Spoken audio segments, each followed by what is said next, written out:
فیض رمضان فیض رمضان فیض رمضان فیض رمضان فیض رمضان فیض رمضان فیض رمضان. بسم اللہ الرحمن الرحیم. ناظرین، ڈیلی پوائنٹ کے رمضان لائیو نشریات کے پروگرام فیض رمضان میں آپ کا میزبان محمد یعقوب فیض آپ کو ایک مرتبہ پھر خوش آمدید کہتا ہے. ناظرین، آج ہم آپ کو ایک ایسی شخصیت سے ملوانے چلے ہیں جو کہ اپنے آپ میں ایک پوری انجمن ہے، اور ان کے کردار سے معاشرے میں موجود افراد، خصوصاً ہمارا میڈیا جو اس وقت علماء دین کے متعلق ایک نیگیٹو منفی سوچ رکھتا ہے کہ یہ سست ترین ہوتے ہیں، نکمے ہوتے ہیں، کچھ کر نہیں پاتے، لوگوں کی جیبوں پر ان کی نظریں ہوتی ہیں، لوگوں سے یہ لینا جانتے ہیں. تو ان تمام منفی سوچوں کو رد کرتے ہوئے اس شخصیت نے، اس کردار نے اپنا ایک ایسا کردار پیش کیا کہ جو ہم آپ کے سامنے رکھنا چاہتے ہیں. فیصلہ آپ خود کریں گے کہ ایک ایسا کردار ہے، آیا میڈیا جو کردار ایک علماء کا ایک رخ پیش کرتا ہے وہ درست ہے، یا جو ہم علماء کا ایک رخ آپ کے سامنے رکھنے چلے ہیں یہ زیادہ بہتر اور درست ہے. میری مراد وہ شخصیت جو اپنی ذات میں ایک انجمن کی حیثیت رکھتی ہیں. ہمارے آج کے مہمان مولانا محمد فضل ودود صاحب آف چترال. بڑی مزے کی بات یہ ہے کہ وہ ابھی طالب علم ہے، دارالعلوم کراچی میں سابعہ کے طالب علم تھے، آئندہ سال دورہ حدیث کرنے چلے ہیں. کہاں عالم دین اور کہاں ابھی ایک طالب علم، ایک اسٹوڈنٹ لائف جو ہے وہ گزارنے والا انسان کس انداز میں جو ہے وہ لبرل کے منہ پر ایک زوردار تماچا رسید کر کے اپنی کامیاب زندگی گزار رہا ہے. آپ کی ملاقات کرواتا ہوں اپنے مہمان بھائی مولانا فضل ودود صاحب سے. آپ کو ہم اپنے پروگرام میں دل کی اتح گہرائیوں سے خوش آمدید کہتے ہیں. آپ کے شکر گزار ہیں، آپ نے اپنی گناہ و مصروفیات میں سے وقت نکال کے ہمیں وقت دیا اور ہمارے اسٹوڈیو میں تشریف لائے. سب سے پہلا سوال تو یہ ہے کہ آپ انتہائی اختصار کے ساتھ ہمارے ناظرین کو اپنی ذات کے متعلق اپنا پس خاندانی پس منظر، علاقائی پس منظر جو ہے وہ بیان فرما دیں. جزاک اللہ. سب سے پہلے تو میں آپ کا اور آپ کی ٹیم کا بہت شکر گزار ہوں کہ آپ نے مجھے یہاں بلایا، اور آج میں بھی اپنے جذبات پیش کرنے کی طاقت رکھ رہا ہوں. مطلب اپنے جو بات دل میں ہے، ما فی الضمیر ہے، اس کو لوگوں تک پہنچانے کی ایک موقع آپ نے فراہم کیا ہے. سب سے پہلے تو اس کا شکر گزار ہوں. میرا نام محمد فضل ودود ہے، ضلع چترال سے میرا تعلق ہے. ایک غریب خاندان میں پرورش پائی. میرے والد بادشاہ نور مرحوم 2013 میں ان کا انتقال ہوا ہے. وہ ایک مخلص انسان تھے جن سے ہمیں یعنی رہنمائی ملی ہر کام میں، جنہوں نے ہمیں راہ پر لایا، جنہوں نے وہ خود ایک غریب خاندان میں پلے، ایک غریب باپ کے بیٹے، پہلے مزدوری کرتے، پھر تبلیغ میں لگے، پھر ایک دینی ادارہ بنایا.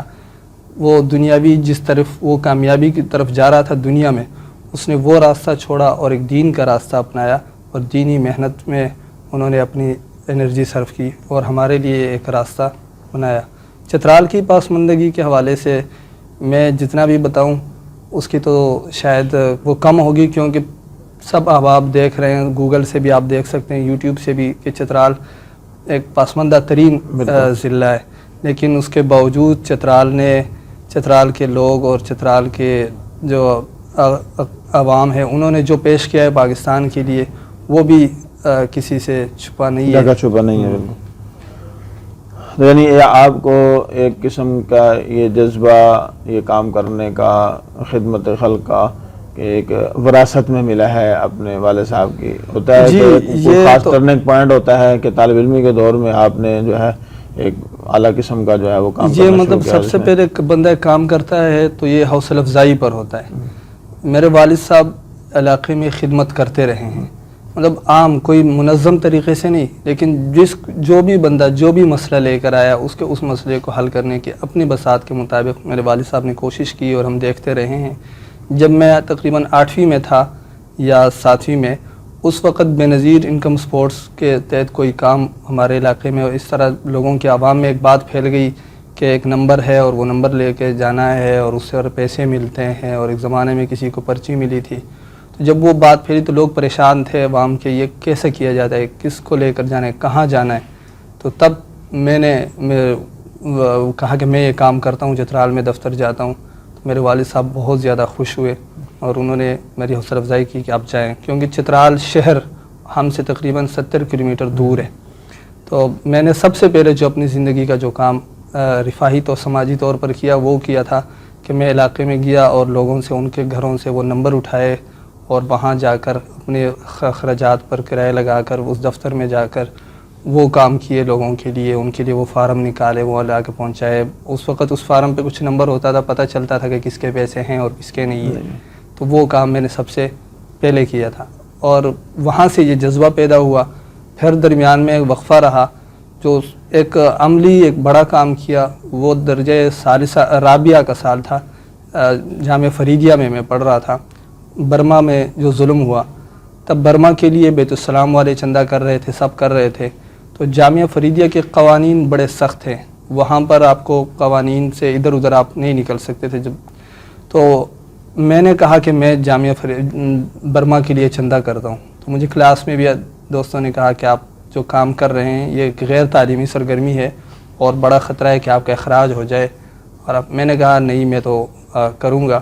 میں نے کہا اگر حاجی صاحب کو پتہ چل گیا، تب نائب محتم حاجی عبدالغفار صاحب تھے، وہ آپ کے اخراج کر دیں گے. تو میں سیدھا حاجی صاحب کے پاس چلا گیا. حاجی صاحب دفتر کے سامنے کھڑے تھے. میں نے حاجی صاحب کہا میں ایسا کام کرنے جا رہا ہوں کہ طلباء میں جو ہے میں چندہ کرنا چاہتا ہوں. تو حاجی صاحب بہت زیادہ خوش ہوئے اور انہوں نے حوصلہ افزائی کی. تو پھر میں نے اپنے استاد سے پہلے میں نے اپنے استاد مفتی محمود الرحمان صاحب سے مشورہ کیا، تو انہوں نے بھی حوصلہ افزائی کی کہ بالکل حاجی صاحب بھی آپ کو کچھ نہیں کہیں گے، آپ پوچھنا چاہیں. قطع کلامی معافی چاہتا ہوں. یعنی یہاں پر جو معاشرے کے اندر ایک ذہن اور نظریہ پایا جاتا ہے کہ مدارس کے طلباء کو مدارس کی انتظامیہ یا اساتذہ غیر تعلیمی سرگرمیاں کرنے کی اجازت ہی نہیں دیتے، تو یہ ایک غلط پروپیگنڈا یعنی کہ کیا جاتا ہے. جس طرح آپ کے فرما رہے ہیں غیر تعلیمی سرگرمیوں کو تو کسی تعلیمی ادارہ بھی اس حد تک اجازت نہیں دیتا کہ وہ آپ کے تعلیم پر اثر انداز ہو، لیکن ایک غیر تعلیمی سرگرمی ایسی ہو کہ وہ آپ کے تعلیم پر اثر انداز نہ ہوتی ہو، تو وہ تو تقریباً سارے مدارس میں کی جاتی ہیں. بہت سارے پروگرامات ہوتے ہیں، طلباء کے اندر موجود صلاحیات کو اجاگر کیا جاتا ہے. لیکن اس وقت جو کام تھا وہ اگرچہ تعلیمی پر بھی تھوڑا بہت اس وقت اثر انداز ہو رہا تھا، لیکن ایک اہمیت کے حوالے سے، اس وقت کے حوالے سے وہ ایک اہمیت رکھ رہا تھا. وہاں پر ظلم تھا، وہاں پر حالات کے تقاضے کا ادراک علماء کو ہے، حالات کے کہ کس وقت کون سا کام کتنی اہمیت کا حامل ہے، اس کو جو ہے اسی اندازے میں کرنا چاہیے. بالکل. تو اس وقت پھر میں نے جو وہاں سب سے پہلا کام کیا، حاجی صاحب نے اجازت دی، پھر میں نے کلاسوں میں جا کر اور چندہ کیا اور 1,30,000 روپے فریدیہ ویلفیئر ٹرسٹ کے ذریعے ہم نے برما والوں کو بھیجے. ماشاءاللہ.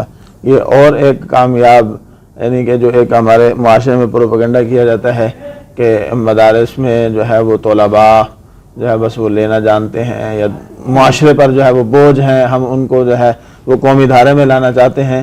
تو ایک ادارے میں کتنی تعداد ہوگی؟ 100 200 250 ہوں گے؟ نہیں، طلباء تو جامعہ فریدیہ میں بہت تھے، کافی، مطلب 1200 سے 1500 کے درمیان طلباء تھے.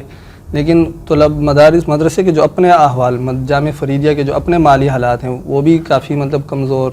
فریدیہ کی ویلفیئر ٹرسٹ جو کام کر رہی ہے وہ بھی، اس کے باوجود طلباء کا اس طرف بھی توجہ دینا، تو یہ ایک بڑی بات تھی اس وقت.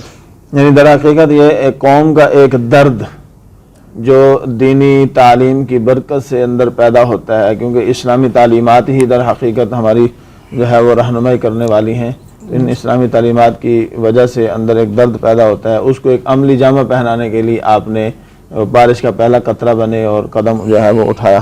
تو اس میں جب آپ نے یہ سلسلہ شروع کیا، ماشاءاللہ آپ کی حوصلہ افزائی ہوئی اور آپ نے اس کام کو مزید جو ہے وہ آگے بڑھانے کی کوشش کی اور بڑھایا، تو اس میں آپ کے ذہن میں جو ہے وہ کیا تھا کہ کن طبقات کو آپ نے فوکس کیا کہ ان کے ساتھ جو ہے وہ زیادہ تعاون کرنا چاہیے اور ان کو فوکس کر کے ان کے لیے جو ہے وہ کام کرنا چاہیے؟ یہ کام تو تب میں نے کیا، پھر یہ رک سا گیا. پھر میں نے کچھ کام نہیں کیا، کوئی جیسے سامنے کچھ آیا نہیں. میں کراچی تھا، کراچی سے میں واپس پشاور آیا. کراچی کے ایک دوست نے مجھے واٹس ایپ پہ ایک تصویر بھیجی کہ اصفہانی روڈ پر ایک ماں جی جو ہے یہ چاول بیچ رہی ہے اور یہ اس ماں جی کے لیے آپ پوسٹ لگائیں. تو میں نے سب سے پہلا جو میرا کامیاب کام فیس بک سے ہوا تھا وہ اس ماں جی کے لیے ہوا تھا کہ میں نے ایک پوسٹ لگائی کہ اصفہانی روڈ پر یہ ماں جی چاول بیچ رہی ہے، یا آپ ان کے ساتھ تعاون کریں یا نہ کریں، لیکن کم از کم وہاں جا کے ان کے یہ جو بیچ رہی ہے آپ یہ کھائیں، اور جو بھی وہاں جائے کم از کم وہ مجھے بتائے، مجھے بہت خوشی ہوگی. تو جب میں نے وہ پوسٹ لگائی تو اس کے بعد ہمارے احباب وہاں گئے، بہت ساروں نے تصاویر بھیجی. اللہ جزائے خیر دے امہ ویلفیئر ٹرسٹ کو اور عامر عثمانی بھائی کو، خصوصاً عامر عثمانی بھائی. اس وقت ہم امہ ویلفیئر ٹرسٹ کے ساتھ تھے، تو عامر عثمانی بھائی وہاں گئے اور پھر انہوں نے ان کو ایروائی تک لے آئے، اور امہ ویلفیئر ٹرسٹ کی طرف سے عامر بھائی نے انہیں ان کے بیٹے کو رکشہ دلایا. اب پتہ نہیں، الحمدللہ امید ہے وہ ماجب اب ان کو ضرورت نہیں رہی ہوگی. تو یہ کام جب تھا، اس کام سے پھر یہ شروع ہوا کہ میں نے ایک عزم کیا کہ ہر کسی کے ہر مسئلے کو حل کرنے میں اپنے بساط کے مطابق جو بھی ممکن کوشش ہے وہ کرنی ہے. تو اس وقت تک جو ہے وہ آپ نے جو کام کیا اس میں مزید آپ کی کوئی ٹیم بھی بنی ہے یا آپ فرد واحد کی حیثیت سے ہی یہ میں اب تک تو فرد واحد کی حیثیت سے کام کر رہا ہوں. میرے پاس، میں فیس بک پر اس حوالے سے ایکٹیو ہوں، تو کہیں سے بھی کوئی بھی اپیل آ جاتی ہے، روزانہ آتی ہیں، اب بھی آتی ہیں، اب تو بہت زیادہ آتی ہیں. کئی غیر مستحق آ جاتے ہیں، کئی آ جاتے ہیں ہمارے ساتھ فراڈ بھی ہوئے، کیونکہ جب احساس کرتے ہیں تو پھر لوگ آ جاتے ہیں بہت سارے. تو پہلے تو ہم ہر کسی کے لیے اپیل کر دیتے تھے، اب پھر ہم گزارا کرتے ہیں، تھوڑی سی تحقیق کرتے ہیں، جہاں مطمئن ہوتے پھر بھی ہم پوسٹ لگا کر یہ کہتے ہیں کہ بھائی یہ انہوں نے بتایا ہے. کوئی تعاون کرنا چاہتا ہے تو پرسنل میں رابطہ کرے. پرسنل میں جب وہ آ جاتے ہیں ہم اس بندے کو اس رابطہ نمبر دیتے ہیں اور کہتے ہیں کہ آپ خود بھی تحقیق کر لیں، یہ ہماری تحقیق ہے، تاکہ مستحق تک جو ہے وہ بات جو ہے وہ اپنا تعاون وہاں پہنچاتے ہیں. یہ تو مطلب مختلف ہوتا ہے. جب علاقائی سطح پر میں نے کام کیا تو پچھلے سال کورونا میں کیا. کورونا کے سال میں گاؤں میں تھا. تو چترال ایک ایسا علاقہ ہے کہ وہاں قانون کی بڑی قدر ہے. شاید پاکستان میں جو بھی قانون بنے سب سے پہلے اس پر عمل درآمد چترال میں ہوتا ہے. تو چترالی عوام بھی تعاون کرتی ہے، پولیس بھی اس کے لیے مطلب سختی سے اس پر عمل درآمد کرانے کے لیے نکلتی ہے. جب وہاں لاک ڈاؤن لگا پچھلے سال تو وہاں کی جو پہلے سے وہ علاقہ پسماندہ، وہاں کے لوگ غریب، جب اوپر سے لاک ڈاؤن لگا تو کافی لوگوں کو پریشانی ہوئی. میں نے کہا کہ میں نے لوگ بہت سارے پیکیجز دے رہے تھے، شاید افریدی بھی چترال ہے، انہوں نے بھی پیکیجز دیے. تو میں نے کہا میں بھی دے سکتا ہوں، کوئی مشکل کام تو نہیں ہے. تو میں نے فیس بک سے ارادہ کیا کہ میں 100 پیکیجز دوں گا. تو میں نے جب پوسٹ لگائی تو سب سے پہلے 10 پیکیجز کا انتظام ہوا، اس کے بعد 7 کا ہوا، اور یوں یہ سلسلہ چلتے میں نے 100 کا ارادہ کیا تھا، وہ 110 تک گیا. 110 فیملیز کو ہم نے راشن پہنچائی. پھر اس کے بعد آ گیا تھا اگر رمضان تھا، رمضان میں پھر پیکیجز دیے مختلف حضرات کی طرف سے. پھر عید آ گئی تو عید پہ ہم نے 70 یتیموں کو عیدی دی. 1000 روپے ہم نے ان یتیموں کو دی جن کے والدین نہیں ہے. ان کو عید کے دن کسی کو دیکھ کر یہ احساس محرومی نہ ہو کہ میرے والد صاحب نہیں ہیں، میرے اس لیے اچھے کپڑے نہیں ہیں، اچھے جوتے نہیں ہیں، دوسرے کے ہیں. تو ہم نے اپنے حد تک کوشش کی ہے کہ اس علاقے میں اگر ایک بچے کے پاس 1000 روپے سے جوتا بھی ہو جاتا ہے، تھوڑے بہت اس کے اچھی عید ہو جاتی ہے، تو اپنی حد تک ان کو اس احساس محرومی سے نکالنے کی کوشش کی ہے.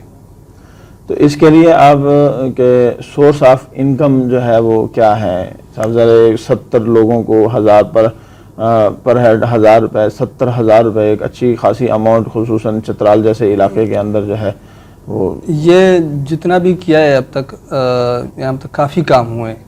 کسی کے ساتھ ایک کراچی میں ایک ماں کے ساتھ ایک وقت میں بندے نے 2 لاکھ ان کو دیے، اور ایک بندے کو چترال میں انہیں 70,000 کا کاروبار شروع کر کے دیا ہے. کسی کو ایک وقت ہم نے ایک سلسلہ شروع کیا تھا، ایک گروپ بنائی تھی، اس گروپ میں ہم نے 16 بندے جمع کیے تھے، ہر بندہ ماہانہ 1000 روپے دیتا تھا. ان 16,000 سے ہم ایک بندے کو چھوٹا سا سیٹ اپ بنا کے دیتے تھے. تو تقریباً کوئی 6 سیٹ اپ یا 5 سیٹ اپ ہم نے بنائے تھے، لیکن وہ گروپ پھر ناکام رہی. پھر وہ اب مستقل وہ پیسے نہ دے سکے. مستقل کوئی انکم نہیں، وہ ایک گروپ تھی پھر ایک دوسری گروپ ہم نے بنائی تھی کہ روزانہ ایک بندہ 10 روپے دے، بلکہ روزانہ 1 روپے دے، روزانہ بندہ 1 روپیہ دے تو ماہانہ وہ 30 روپے دے. اس سلسلے میں ہم نے شروع کیا تھا، لیکن وہ بھی پھر کامیاب نہ ہو سکا. وہ طریقہ یعنی مستقل کوئی طریقہ نہیں، بس پوسٹ لگا دی، کسی نے کوئی بھی تعاون کر دیا. اب پچھلے سال جو 70,000 ہے، یہ ایک دوست قطر میں ہیں، وہ خود مزدور کار بندے ہیں، لیکن کسی نے ان کو پیسے دیے ہوں گے، 45,000 تو انہی نے بھیج دیے تھے. تو پھر مزید بھی کچھ ہوئے. یعنی سورس آف انکم جو ہے وہ سوشل میڈیا کے ذریعے سے زیادہ ہے.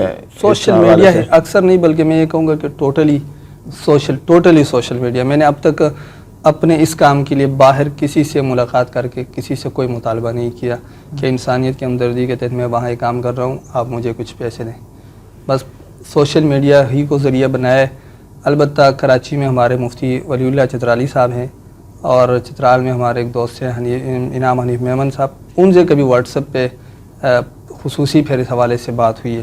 باقی جو ایک عمومی میسج دیا ہے وہ سب کے لیے وہ میسج دیا ہے، واٹس ایپ پر بھی اور فیس بک کے ذریعے بھی، تو اس سے جو بھی آیا ہے.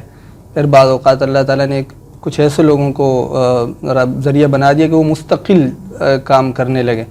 کئی لوگوں کو میرے ذریعے انہوں نے کام شروع کر کے دیے، کئی بہنوں کی شادیاں کروائیں، ان کے جہیز کا سامان بنایا.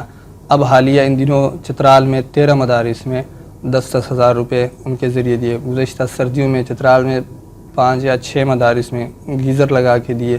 تو وہ ایک ہی ٹیم ہے، کچھ احباب ہیں، اللہ انہیں جزائے خیر دے، وہ باہر ہوتے ہیں.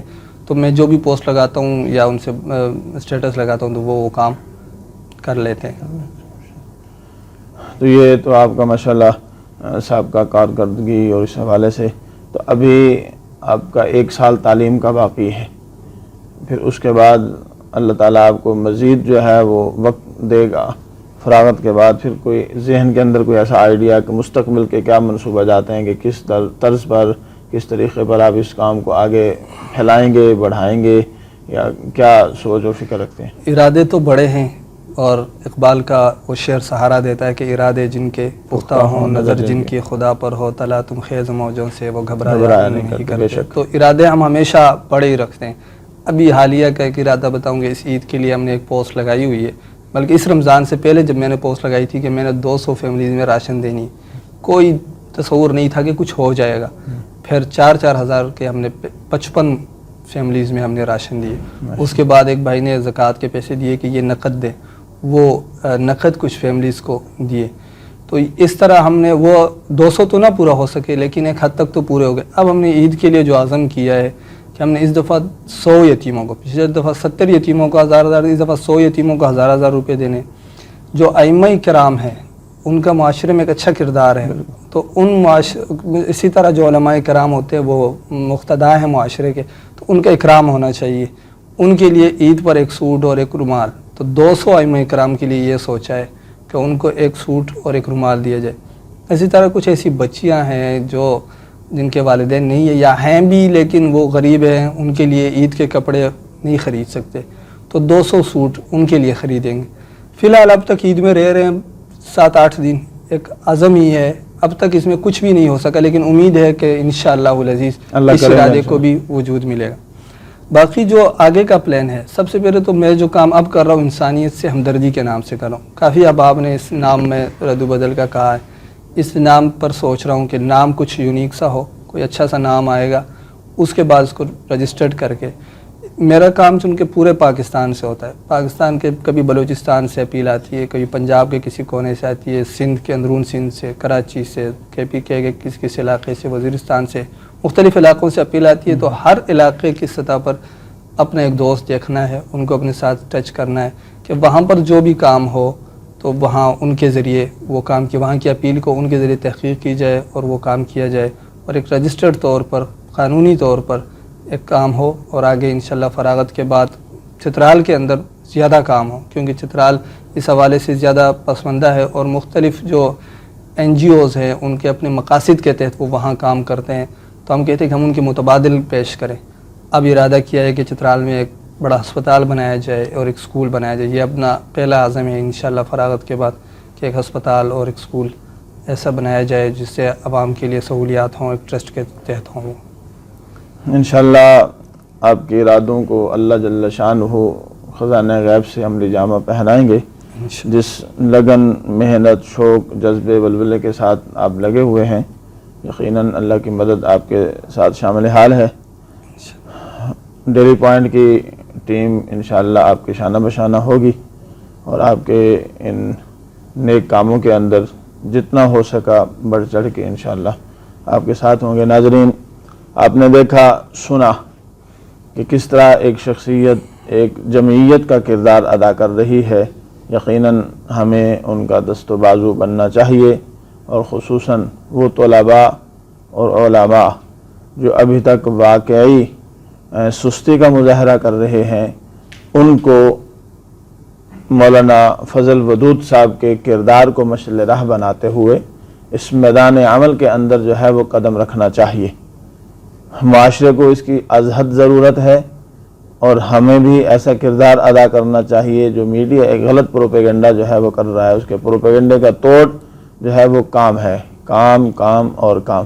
اس پر میں جو منتظر ہیں کہ ہم قوم کی خدمت کرنا چاہتے ہیں لیکن ابھی تک خدمت شروع نہیں کر پا رہے، تو ان کے لیے یہی ہے کہ اے موج حوادث دو چار تھپیڑے ہلکے سے ان کو بھی، اے موج حوادث دو چار تھپیڑے ہلکے سے ان کو بھی. کچھ لوگ ابھی تک ساحل پر طوفان کا نظارہ کرتے ہیں. عقل مندی تو یہ ہے کہ طوفان کا نظارہ نہیں بلکہ طوفان کی موجوں سے ٹکرا کر کے جو ہے جو وہاں ضرورت مند یا ڈوبنے والے ہوں ان کو نکالنا چاہیے. تو انشاءاللہ ناظرین، آخر میں مولانا کی طرف سے، ڈیلی پوائنٹ انتظامیہ کی طرف سے ایک اپیل کرنا چاہوں گا کہ جو بھی ہمارے اس پروگرام کو سماعت کریں تو اس کو زیادہ سے زیادہ شیئر بھی کریں تاکہ ہمارا یہ میسج زیادہ لوگوں تک پہنچے، اور جو ان کے اس نیک کام کے اندر، اس نیک مشن کے اندر ان کے دست و بازو بننا چاہیں، ان کے ساتھ تعاون کرنا چاہیں، وہ ڈیلی پوائنٹ کی انتظامیہ کے تھرو ان سے رابطہ کر سکتے ہیں. انشاءاللہ آپ کی امانت والی جگہ پر جو ہے وہ پہنچے گی اور یہ کام انشاءاللہ آگے بڑھتا چلا جائے گا. بہت بہت شکریہ، آپ نے وقت دیا، آپ ہمارے اسٹوڈیو میں تشریف لائے. اللہ جل شانہ آپ کے علم و عمل میں، عمر میں برکتیں عطا فرمائے، راستے کی تمام رکاوٹوں کو آسانیوں میں تبدیل فرمائے. ناظرین، انہی الفاظ کے ساتھ آپ کا میزبان محمد یعقوب فیض آپ سے اجازت چاہتا ہے، اس امید کے ساتھ کہ آپ ہمارے ہر نیک عمل میں ہمارے دست و بازو بنیں گے، ہمارے ساتھ رہیں گے، ہمارے پروگرام کو، ہمارے مشن کو، ہمارے نظریے کو آگے دوسرے لوگوں تک پہنچانے کا ذریعہ بنتے رہیں گے. والسلام علیکم ورحمۃ اللہ. فیض رمضان، فیض رمضان، فیض رمضان، فیض رمضان، فیض رمضان، فیض رمضان، فیض رمضان.